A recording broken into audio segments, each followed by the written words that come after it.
beli buah di warung sebelah.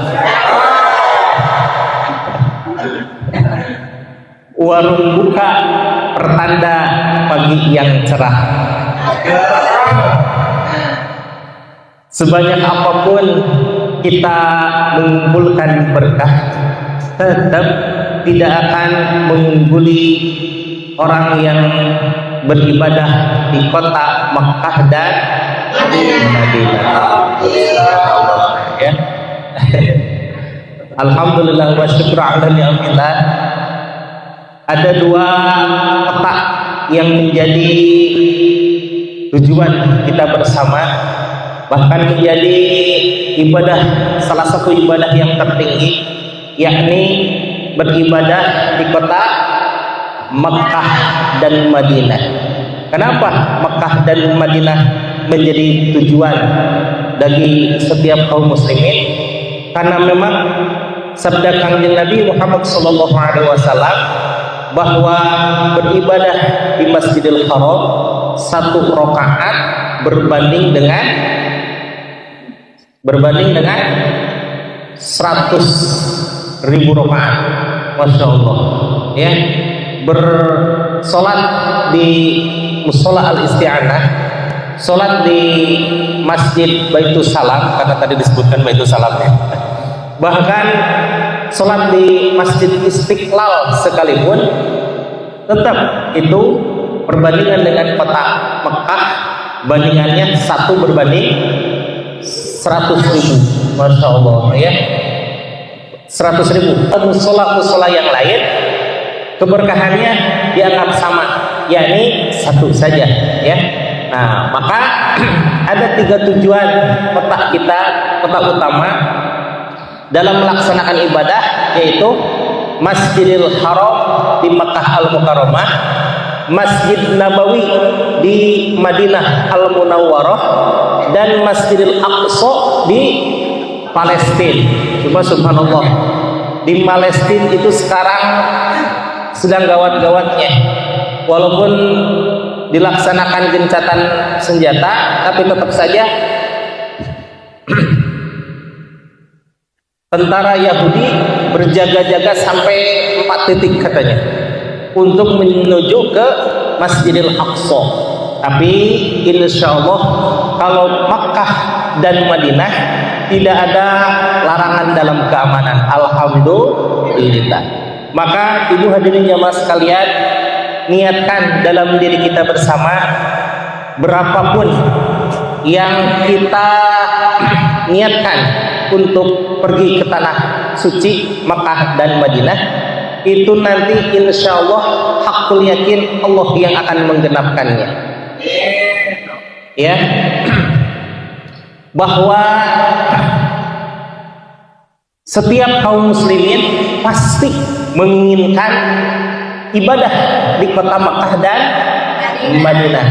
Ibu hadirin jamaah sekalian, semuanya sudah niat untuk ke Makkah dan Madinah? Sudah niat? Sudah? Sudah bayar ONH?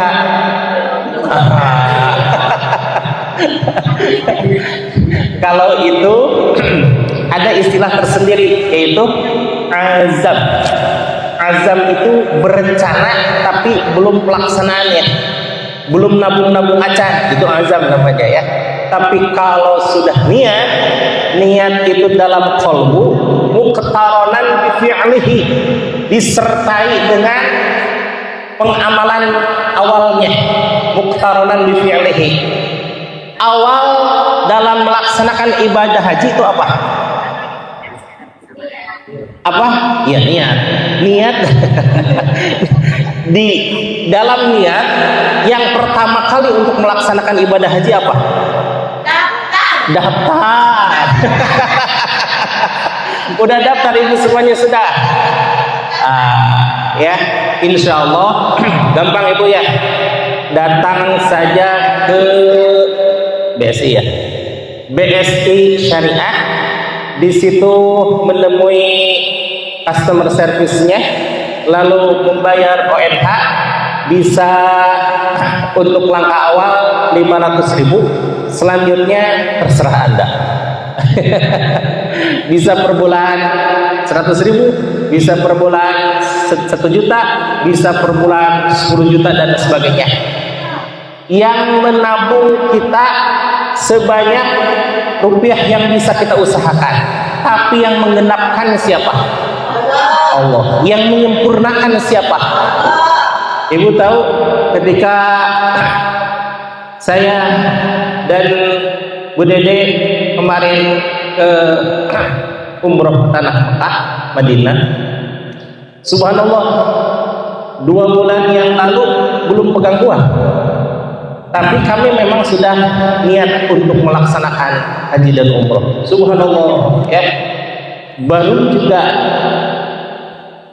beberapa rupiah kami nabung, ternyata Allah berkehendak lain. Allah ingin menyempurnakan semua ongkos-ongkosnya berikut pembiayaannya, dan saat itu pula kami berangkat. Alhamdulillah.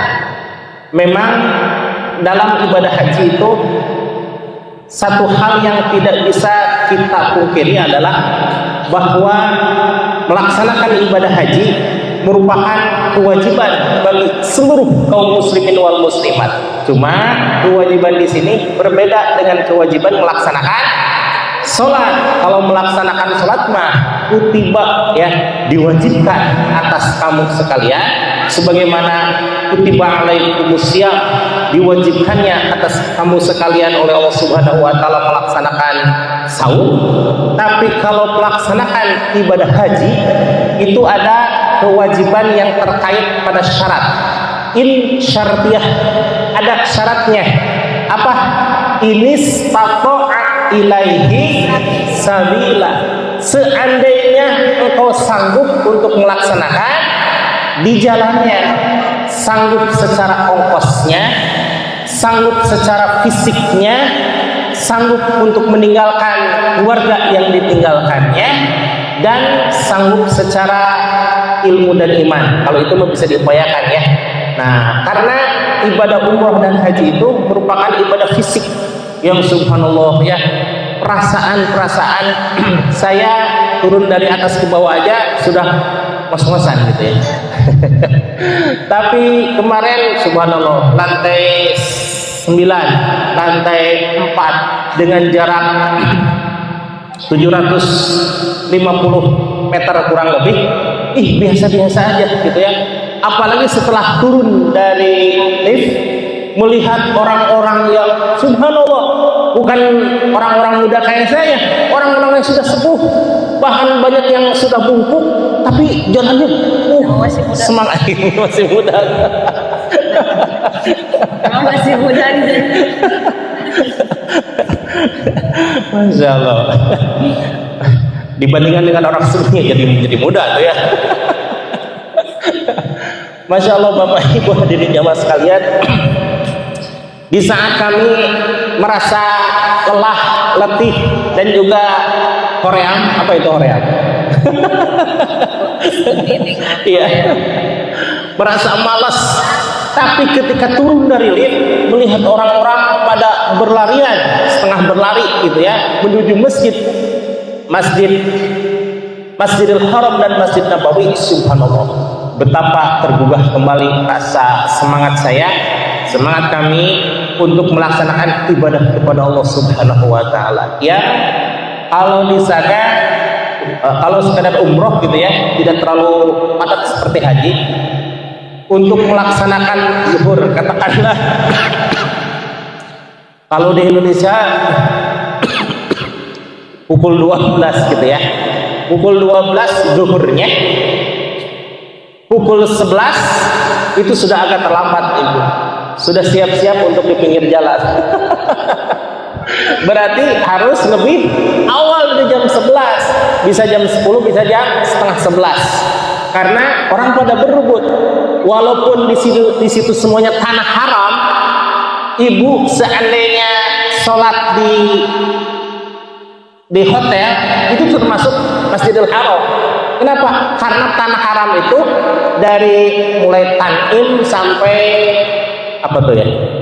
Ya luas lah ya tanah itu. Walaupun sholat di situ tetap itu dalam pengertian sholat di Masjidil Haram, tapi beda rasanya kalau seandainya jalan menuju ke Masjidil Haram, ke bangunan utamanya, apalagi kalau bisa sampai melihat Makkah Al-Mukarramah, bisa sampai melihat Ka'bah. Kalau dulu ketika saya masih kecil, saya diajari oleh guru itu niat sholat usolli fardhul maghribi salasa raka'atin mustaqbilal Ka'bati. Dulu ya, mustaqbilal Ka'bati lillahi ta'ala, makmuman lillahi ta'ala. Tapi subhanallah, setelah agak besar tahulah saya bahwa ternyata mustaqbilal Ka'bah itu bagi orang-orang yang menuju Mekah Al-Mukarramah, melihat Ka'bahnya, baru mustaqbilal Ka'bati. Kalau seandainya berada di Indonesia, maka niatnya mustaqbilal kiblati. Bisa dipahami Bu ya? Alhamdulillah. Pertanyaannya tadi sudah disinggung betapa orang yang mengumpulkan keberkahan tidak akan mengungguli orang-orang yang beribadah di Mekah dan Madinah. Lalu bagaimana seandainya insyartiyah tersebut belum tercukupi? Dalam artian misal gitu ya, saya dalam keadaan sakit yang tidak bisa untuk beribadah secara fisik sempurna, berjalan dari hotel ke Mekah kan itu merupakan ibadah fisik gitu ya. Seandainya saya belum mencukupi insyartiyah ya, lalu saya ingin keberkahan, bagaimana caranya? Ada Ibu salah satu upaya kalau seandainya kita belum bisa melaksanakan ibadah di kota Mekah dan Madinah, dengan cara apa kira-kira? Ada satu hadis Kanjeng Nabi Muhammad sallallahu alaihi wasallam, man zaro ilal masjidi, barang siapa yang ziarah ke masjid. Ini kira-kira ziarah ke masjid itu masjidnya ditentukan tidak? Masjid namanya misalkan Mushola Al-Isti'anah atau Masjid Baitus Salam? Tidak ya, tidak. Pokoknya asal kita datang ke masjid, tsumma la yanwa illa bifi'lihi, tidak ada niatan kecuali melaksanakan apa yang dibicarakan di masjid tersebut. Kita dalam keadaan taklim, yang taklim itu berada di masjid atau musola, maka subhanallah, faka'annahu, maka orang tersebut hajjan mabruron. Subhanallah, Allah memberikan satu reward khusus kepada orang-orang yang taklim di masjid atau musola, seolah-olah dia mendapatkan haji yang mabrur. Alhamdulillah gitu ya. Tetap walaupun kita belum bisa melaksanakan ibadah di Makkah dan Madinah, tapi ada upaya yang biasa kita upayakan, yaitu melaksanakan taklim di masjid atau musola, ya pahalanya sama di hadapan Allah dan Rasulullah seperti halnya orang yang haji. Dan hajinya bagaimana? Mabrurun, hajjan mabrurun, haji yang mabrur. Alhamdulillah. Mudah-mudahan insya Allah semuanya mendapatkan haji yang mabrur dalam taklim ini dan taklim-taklim di masjid-masjid yang lainnya, dan Allah menakdirkan memanggil kita semuanya untuk bersujud di Masjidil Haram dan Masjid Nabawi. Amin. Sallallahu alaihi wasallam. Karena memang Rasul bersabda, almarhum ma'ahman ahabba, seseorang itu akan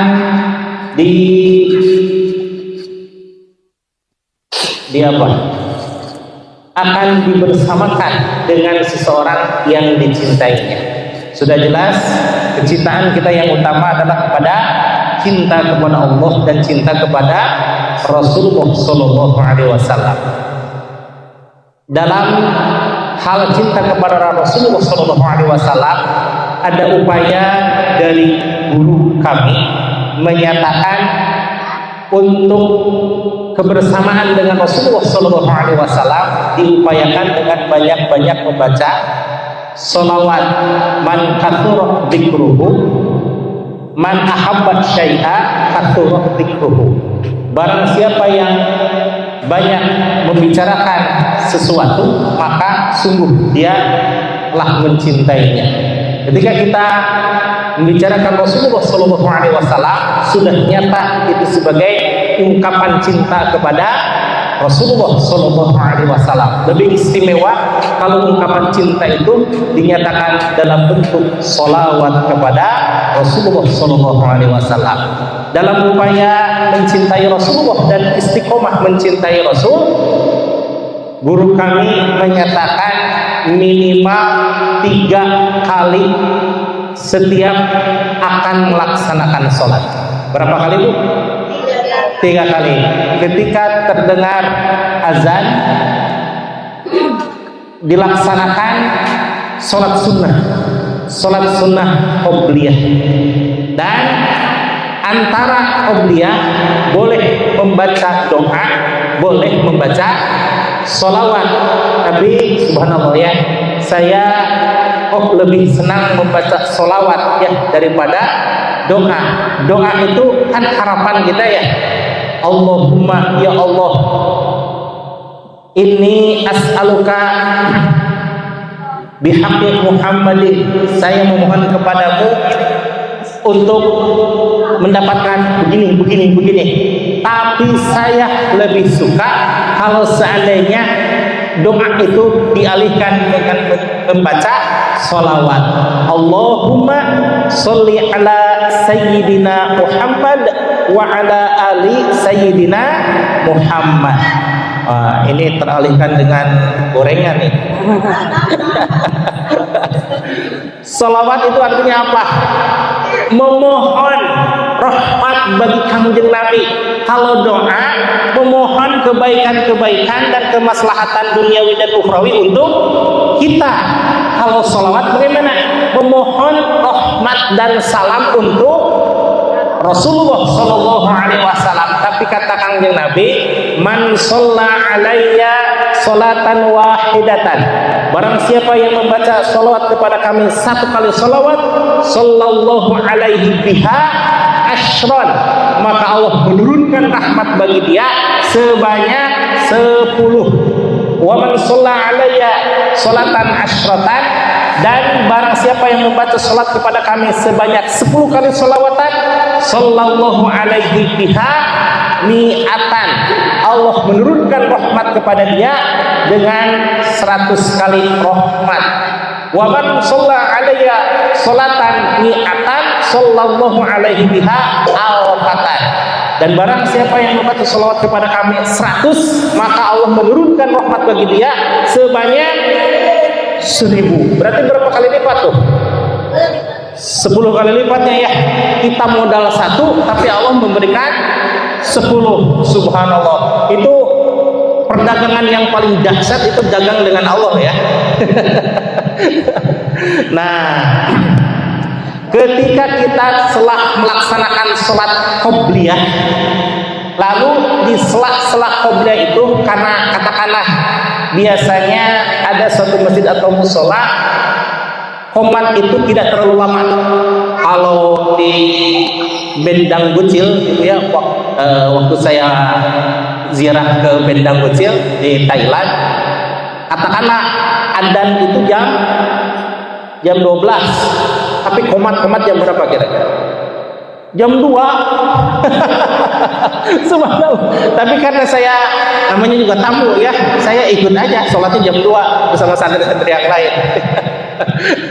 Beda dengan di Pondok Pesantren Suryalaya, ketika kita melaksanakan adzan atau terdengar adzan, itu paling lama hanya 4 menit melaksanakan qobliyah, kemudian sholawat 3 kali.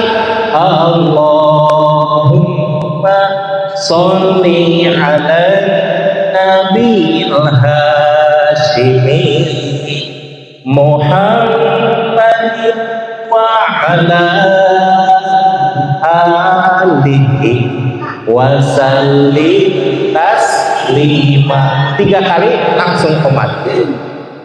Agak lamanya itu pas adzan subuh. Kenapa? Adzan subuh itu diawali dengan setelah adzan subuh melaksanakan sholat sunnah fajar atau sholat qobliyah ya, sholat fajar dengan sholat qobliyah sama. Kemudian sholat sunnah lidaf'il bala, katakanlah 6 menit ya, 6 menit baca sholawat 3 kali langsung qomat gitu ya.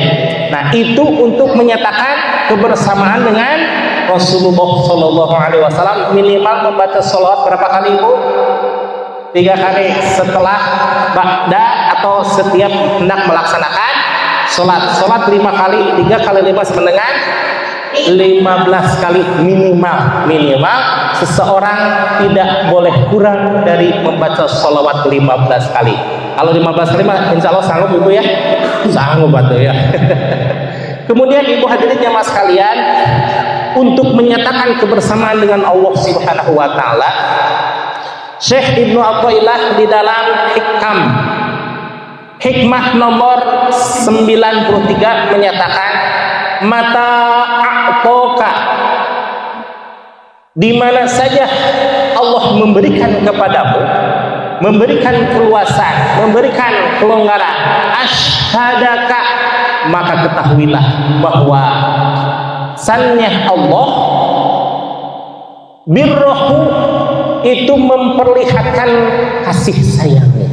Ketika kita diberikan kelonggaran untuk melaksanakan tahajud, itu sama artinya Allah memberikan kasih sayang. Tapi wa mata mana'aka, dan manakala Allah mencegahmu, dalam artian tidak mengizinkan dirimu, asyhadaka kuhrohu, maka ketahuilah bahwa saat itu Allah memperlihatkan kekuasaannya. Kita sih ingin tahajud, harus niat sebelum tidur itu kita pengen tahajud, pengen sholat taubat, pengen sholat hajat dan lain sebagainya. Ternyata Allah menghendaki bahwa tidur kita kebablasan. Pas adan-adan, Allahu Akbar, Allahu Akbar, udah habis satu waktunya ya. Itu artinya Allah sedang memperlihatkan kekuasaannya. Allah kuasa tidak? Ya kuasa tuh, segala sesuatu milik Allah gitu ya. Nah, fahuwa fi kulli dzalika, maka dalam hal semua itu, baik dalam memperlihatkan kebaikannya atau memperlihatkan kemahakuasaannya, mu'arrafatun itu sedang memperlihatkan kepada dirimu, ilaika kepada dirimu, wa muqabbilun, dan juga menerimamu, biwujudi lutfihi, dengan kelembutannya, alaika terhadapmu. Subhanallah ya Ibu, baik diizinkan seperti tadi ya, ada diizinkan tapi tidak diridhoi, ada diridhoi tapi tidak diizinkan. Yang paling dahsyat adalah sudah mah diizinkan plus diridhoi oleh Allah Subhanahu wa taala. Dalam artian kita sudah niat, kita sudah berdoa, kita sudah berusaha untuk sholat tahajud itu, salah satu ikhtiarnya adalah tidak tidur terlalu malam, betul?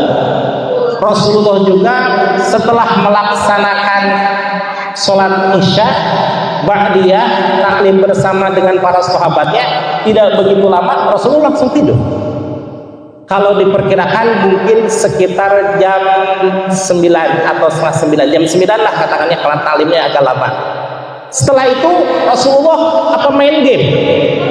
Tidak ya, Rasul itu tidak neko-neko, langsung melaksanakan tidur untuk langsung melaksanakan tidur untuk qiyamul lail. Tapi qiyamul lailnya Rasulullah bagaimana? Subhanallah, cuma beberapa rakaat, tapi beberapa rakaat pun itu rakaat pertama membaca surah Al-Baqarah, rakaat kedua membaca surah Ali Imran, rakaat ketiga membaca surah An-Nisa. Pernah suatu saat Rasulullah satu rakaat membaca Al-Baqarah, membaca Ali Imran, membaca An-Nisa, membaca Al-Maidah, sampai sahabat Ibnu Abbas ketika ikut dengan qiyamul lailnya Rasulullah Shallallahu Alaihi Wasallam, besoknya tidak ikut lagi. Kenapa? Kecapean. Kenapa? Itu mau wajar. Kenapa? Rasulullah Shallallahu Alaihi Wasallam sedang melaksanakan sholat sunnah dan itu dilaksanakan sendirian. Adapun sholat yang diikuti oleh Ibnu Abbas itu mah tabarukan. Tapi Rasulullah Shallallahu Alaihi Wasallam ketika melaksanakan sholat sunnah, beliau berlama-lama berasyik masuk dengan Allah Subhanahu Wa Taala.